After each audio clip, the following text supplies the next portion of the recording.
Assalamualaikum warahmatullahi wabarakatuh. Hai teman-teman, apa kabarnya hari ini? Semoga kalian masih tetap semangat ya. Hari ini kita akan mempelajari tema 4, subtema 3 dengan muatan pelajaran IPS dan PPKN. Mari siapkan buku tema 4 kalian serta simak video berikut ini. Interaksi sosial dalam berbagai bidang. Proses interaksi dapat terjadi apabila ada pertemuan dua orang atau lebih. Interaksi terjadi karena adanya kepentingan pemenuhan kebutuhan masyarakat di berbagai bidang. Mari disimak beberapa interaksi sosial dalam berbagai bidang berikut ini. Yang pertama, ada interaksi sosial dalam bidang ekonomi. Kebutuhan ekonomi merupakan kebutuhan dasar setiap manusia. Contoh interaksi dalam bidang ekonomi yaitu kegiatan jual beli di pasar, kegiatan jual beli di toko buah, kegiatan jual beli di toko sembako, dan kegiatan jual beli perumahan.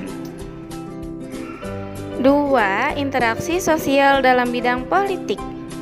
Contoh interaksi sosial dalam bidang politik adalah yang pertama, kegiatan pemilihan umum. 2. Para menteri bertemu dengan presiden. Dan yang terakhir, para anggota DPR mengadakan rapat untuk menyusun undang-undang. 3. Interaksi sosial dalam bidang sosial dan budaya. Contoh interaksi sosial dalam bidang sosial dan budaya yaitu kegiatan festival seni dan budaya, 2. Kegiatan gotong royong, 3. Kegiatan piket kelas, 4. Kegiatan di sanggar tari, dan yang terakhir kegiatan jalan sehat. 4. Interaksi sosial dalam bidang moral. Contohnya yaitu memberi salam pada guru, menyalami orang tua ketika akan pergi ke sekolah, dan menghormati orang yang sudah tua. Faktor pendorong terjadinya interaksi sosial.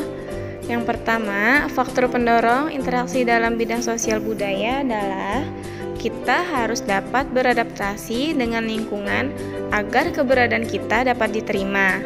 Lalu, faktor pendorong terjadinya interaksi dalam bidang pendidikan yaitu proses belajar mengajar dapat berjalan dengan baik. Dan yang terakhir, faktor pendorong interaksi dalam bidang ekonomi adalah masyarakat dapat melakukannya dengan transaksi jual beli. Manfaat gotong royong sebagai bentuk tanggung jawab warga masyarakat. Gotong royong adalah bekerja bersama-sama untuk mencapai suatu hasil yang diinginkan bersama. Unsur-unsur gotong royong yaitu kegiatan dilakukan dengan cara bekerja sama. Semua peserta gotong royong ikut serta sesuai kemampuan masing-masing, dilakukan secara sukarela dan tanpa pamrih, dan bermanfaat bagi kepentingan bersama. Adapun manfaat dari gotong royong, yang pertama, membuat pekerjaan menjadi lebih cepat selesai. 2. Memperkuat rasa persatuan dan kesatuan antar warga. 3. Menciptakan hubungan yang harmonis antar warga. 4. Memupuk solidaritas dan semangat kebersamaan antar warga. Dan yang terakhir, menumbuhkan sikap tolong-menolong dan kekeluargaan antar warga. Hak, kewajiban, dan tanggung jawab sebagai warga masyarakat. Hak sebagai warga masyarakat adalah sesuatu yang diperoleh seseorang sesuai dengan kedudukannya sebagai warga masyarakat.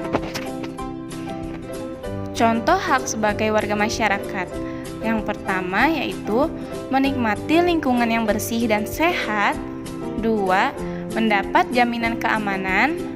3. Mengikuti kegiatan yang diselenggarakan di lingkungan sekitar. 4. Menyampaikan pendapat atau saran dalam diskusi dengan warga sekitar. Dan yang terakhir adalah mencalonkan diri sebagai ketua RT.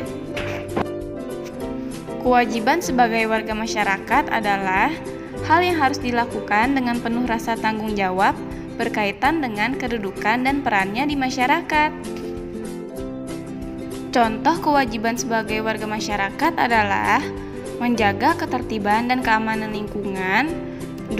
Menjaga kebersihan lingkungan, 3. Saling menghormati dan menghargai antar warga, 4. Menghargai pendapat orang lain saat bermusyawarah, dan yang terakhir adalah mematuhi peraturan yang berlaku dalam masyarakat.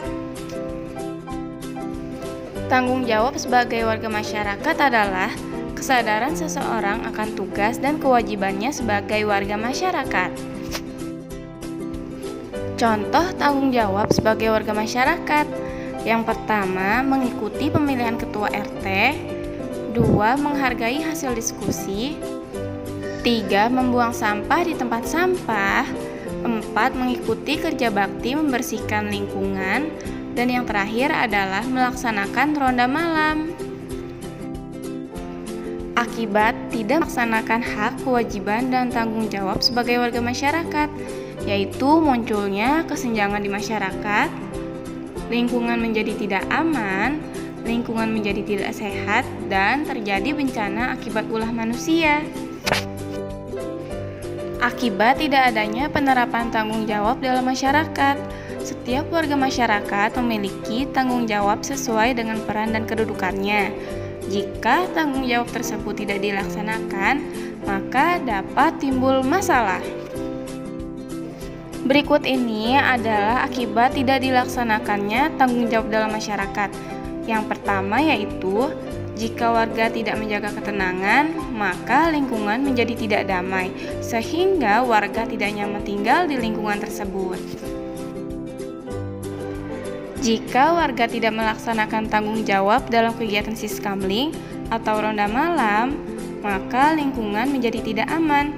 Misalnya, banyak terjadi kasus pencurian.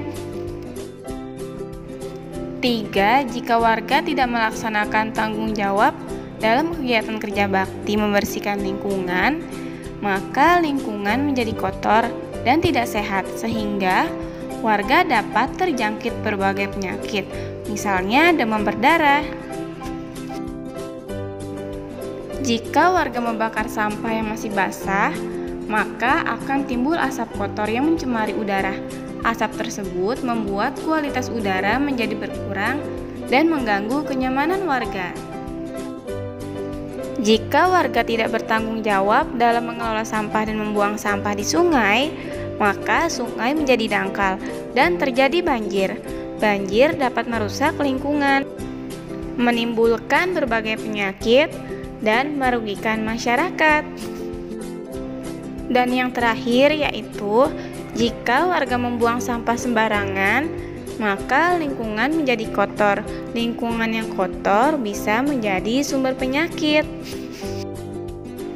Baik teman-teman, cukup sekian pembelajaran hari ini.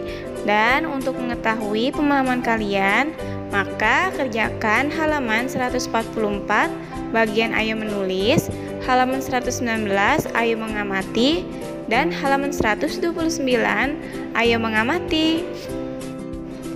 Selesai sudah pembelajaran hari ini, jangan lupa untuk selalu dibaca agar kalian tidak lupa dengan pembelajaran hari ini, dan semoga pembelajaran hari ini bermanfaat untuk kalian semua.